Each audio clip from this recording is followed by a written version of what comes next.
അല്ലേ? ഹാപ്പിനെസ്സിന് തേടി പോകുന്ന സമയത്ത് when we have our own imagination, നമ്മൾ നമ്മുടേതായിട്ടുള്ളൊരു ഫാന്റസി ക്രിയേറ്റ് ചെയ്തു. ഹാപ്പിനെസ് എന്ന് പറയുന്നത് എനിക്ക് ഇന്ന സംഭവങ്ങൾ അച്ചീവ് ചെയ്യുന്ന സമയത്താണ്.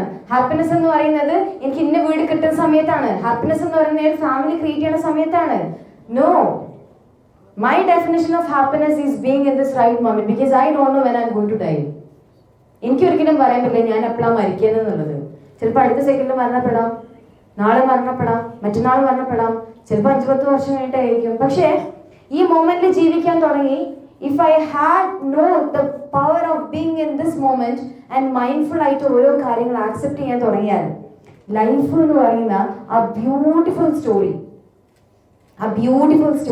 നല്ല രസകരമായിട്ട് മുന്നോട്ട് പോകും. ഇതിന് പറ്റിയ ഏറ്റവും വലിയ എക്സാമ്പിളാണ് ഹസൂർക്ക് നേരത്തെ പറഞ്ഞ നൂർ ജലീല. ആളിവിടെ വരേണ്ടതായിരുന്നു.